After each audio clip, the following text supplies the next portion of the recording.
नमस्कार, मैं एस्ट्रोलॉजर चंद्र प्रकाश वर्मा 27 नक्षत्रम से आप सभी का हार्दिक स्वागत करता हूं। जैसा कि हम सभी जानते हैं ग्रहों की दृष्टियों के बारे में, लेकिन आज हम चर्चा करेंगे कि ग्रहों की यह दृष्टियां ही क्यों हैं। जैसे कि सूर्य की 7वीं दृष्टि, मंगल की 4थी, 7वीं, 8वीं दृष्टि, इस प्रकार सभी ग्रहों की दृष्टियां हैं। इनको यही दृष्टियां क्यों मिली हुई हैं, इस पर हम थोड़ा सा विचार विमर्श करने का प्रयास करते हैं। आइए उसके लिए हम एक जन्म पत्रिका बना लेते हैं, तो हमारा काम आसान हो जाएगा चीज़ों को समझने के लिए।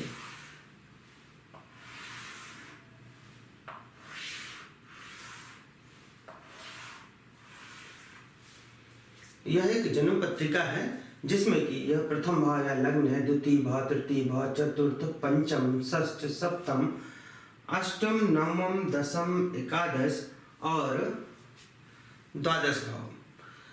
किसी भी भाव का किसी भी जन्म पत्रिका में भावों के अंक नहीं लिखे होते हैं, लेकिन यहाँ पर समझाने के लिए मैं लिख दे रहा हूँ। ये प्रथम भाव है जिसको फर्स्ट हाउस भी बोलते हैं। ये द्वितीय भाव सेकेंड हाउस, तृतीय भाव third house, fourth house, fifth house, sixth house, seventh house, eighth house, ninth house, 10th house, 11th house और 12th हाउस अर्थात 12वां भाव। इस प्रकार से किसी भी जन्म पत्रिका में 12 भाव होते हैं और वहाँ पे भावों के अंक नहीं लिखे होते हैं, वहाँ पे राशियों के अंक लिखे होते हैं। हम राशियों की चर्चा नहीं कर रहे हैं, यहाँ पर हम भावों की चर्चा कर रहे हैं। जो लोग नए हैं उनको यह पता हो कि कौन सा भाव कहाँ पर होता है, इसलिए मैंने 1H 2H इस प्रकार हर भाव के लिए, प्रथम भाव के लिए 1H, सेकंड भाव के लिए यानी द्वितीय भाव के लिए 2H, इस प्रकार से सभी भावों को लिख दिया है। अब बात करते हैं ग्रहों की दृष्टियों के बारे में। तो हम पहले ग्रह लिख लेते हैं, कौन कौन से ग्रह हैं। सूर्य, चंद्र, मंगल, बुध, गुरु, शुक्र, शनि, राहु और केतु। इस प्रकार से ये 9 ग्रह हैं, जिसमें से सूर्य एक राजा है और चंद्रमा को रानी की उपाधि दी गई है। बुध राजकुमार कहा गया है इनको, और शुक्र ये मंत्री हैं। अब सूर्य राजा है, चंद्रमा रानी, बुध को राजकुमार और शुक्र को मंत्री कहा गया है। ये सभी राजघराने के हुए। उससे पहले बताना चाहूँगा, जो लग्न होता है यह व्यक्ति स्वयं होता है, उसका शरीर व्यक्ति वह स्वयं ही लग्न है। अर्थात अगर हम किसी व्यक्ति के बारे में बात करें तो हम वहाँ उसके लग्न की बात कर रहे होंगे, प्रथम भाव की बात कर रहे होंगे, उसके व्यक्तित्व के बारे में चर्चा कर रहे होंगे, शरीर के बारे में चर्चा कर रहे होंगे, तो हम उसके लग्न की यानी प्रथम भाव की चर्चा कर रहे होंगे। तो यहाँ पे सूर्य, चंद्र, बुध और शुक्र क्रमशः राजा, रानी, राजकुमार और मंत्री हैं। ये राजघराने के हैं और इनमें से हम किसी को भी, सूर्य की बात करते हैं, सूर्य यहाँ बिठा लीजिए अब लग्न में। इसी प्रकार चंद्र या फिर बुध या फिर शुक्र, सूर्य, चंद्र, बुध और शुक्र ये क्रमशः सूर्य राजा, चंद्रमा रानी, बुध राजकुमार और शुक्र मंत्री हैं। ये राजघराने के हैं, राजसी हैं। तो इनमें तो ये काम आसक्त होते हैं। स्त्री स्थान पर इनकी दृष्टि होती है। वैसे भी आप देखिए, जिनके पास काफ़ी राजशाही हैं जो लोग, वे काम आसक्त पाए जाते हैं। ठीक इसी प्रकार से ये सभी राजशाही हैं, राजघराने के हैं। अगर आप इनके सूर्य के साम्राज्य को देखिए तो ये जो लोग अभी मैंने बताया, सूर्य, चंद्र, बुध और शुक्र, यह क्रमशः राजा, रानी और राजकुमार, मंत्री हैं। ये राजशाही राजघराने के हैं। तो ये कामासक्त होते हैं और स्त्री स्थान पर इनकी दृष्टि होती है। स्त्री स्थान कौन सा होता है? किसी भी जन्मपत्रिका में सप्तम स्थान जाया स्थान या स्त्री स्थान कहलाता है। यह है सप्तम स्थान कुंडली में। तो ये चारों ग्रह की दृष्टि यहाँ पर होती है स्त्री स्थान पर। सप्तम स्थान यह स्त्री स्थान कहलाता है। इसीलिए इन चारों ग्रहों की सातवीं दृष्टि मानी जाती है। कौन सी दृष्टि? सातवीं दृष्टि। सूर्य की सातवीं, चंद्रमा की सातवीं, बुध की सातवीं और शुक्र की सातवीं दृष्टि मानी जाती है। आगे के ग्रहों की बात करते हैं यदि हम, तो आते हैं हम, चलिए मंगल पर आते हैं। मंगल, उससे पहले इसको हम यहाँ से हटा देते हैं ताकि आपको समझने में कोई दिक्कत ना हो। अब हम मंगल की बात करते हैं। तो मैंने बताया कि लग्न वह स्थान होता है जिससे व्यक्ति के व्यक्तित्व के बारे में पता चलता है। तो यहाँ पर मंगल की चर्चा कर रहे हैं। अगर मंगल की दृष्टि देख रहे हैं तो मंगल को चलिए लग्न में उठा देते हैं। अब मंगल सेनापति कहलाता है।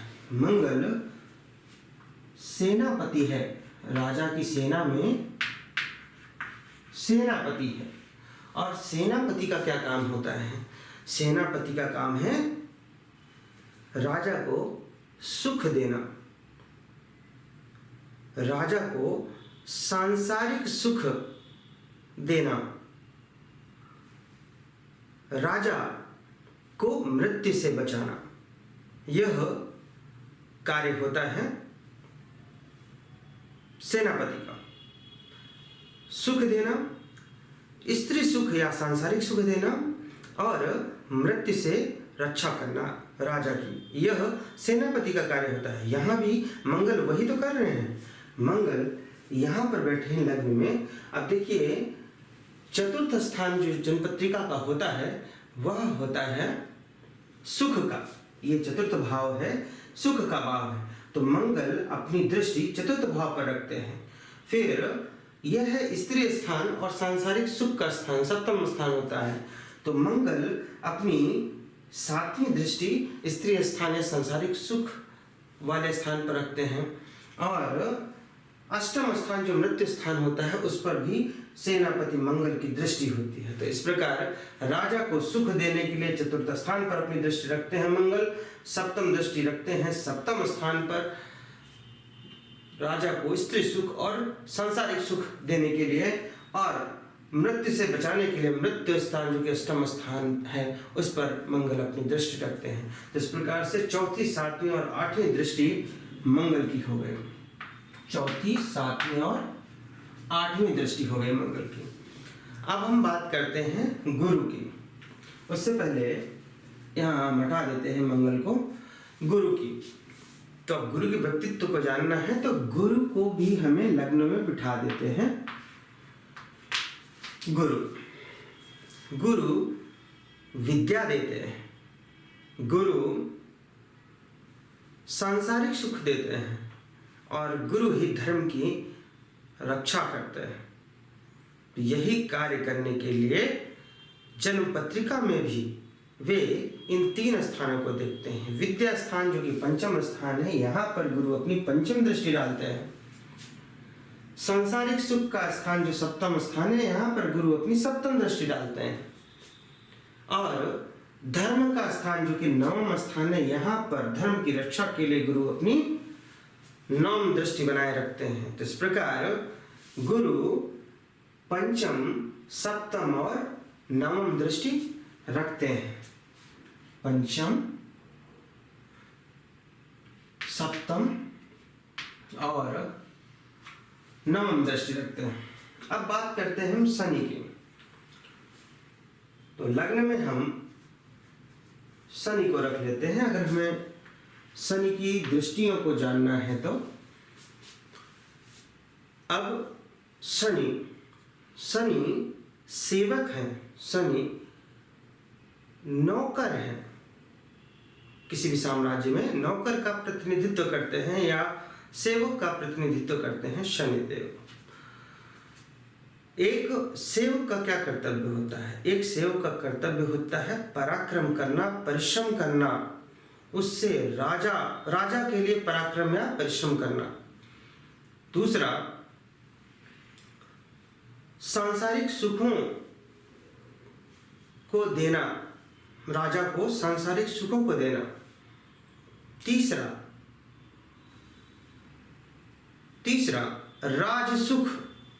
राजसुख देना राजा को। तो पराक्रम करना और सांसारिक सुख देना, सांसारिक सुखों की रक्षा करना राजा के, और राजसुख की रक्षा, राजसुख देना राजा को, यह सेवक का कर्तव्य होता है। यहाँ पर शनिदेव जो कि सेवक या नौकर के प्रतिनिधित्व करते हैं, वो भी वही तो कर रहे हैं। शनिदेव यहाँ पर लग्न में विराजमान हैं, यानी उनके व्यक्तित्व को हमें देखना है तो लग्न में शनिदेव को अगर रखें तो तीसरा भाव जो कि पराक्रम भाव है, शनिदेव अपनी तीसरी दृष्टि पराक्रम भाव पर रखते हैं, परिश्रम भाव पर रखते हैं, और सप्तम दृष्टि सांसारिक सुख वाले भाव जो कि सप्तम भाव पर रखते हैं, और राज सुख दसम भाव से आता है। तो राज सुख की रक्षा और राज सुख देने के लिए वे दसम भाव पर अपनी दसम दृष्टि रखते हैं। तो इस प्रकार से तीसरी, सातवीं और 10वीं दृष्टि शनि की होती है। अब बात करते हैं राहु और केतु की। राहु और केतु ये छाया ग्रह हैं, परंतु इनकी दृष्टियां कुछ विद्वान मानते हैं, कुछ नहीं मानते हैं।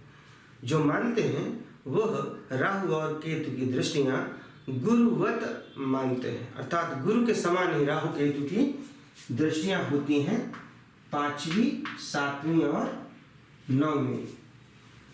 तो इस प्रकार से यहाँ पर हमने लग्न में हर ग्रह को बिठा के यह जानने का प्रयत्न किया या समझने का प्रयत्न किया कि क्या कारण हो सकता है कि हर ग्रह को कौन सी दृष्टि दी गई है। आशा करता हूं कि आपको यह अच्छी प्रकार से भली भांति समझ में आया होगा। आज के लिए बस इतना ही। नमस्कार।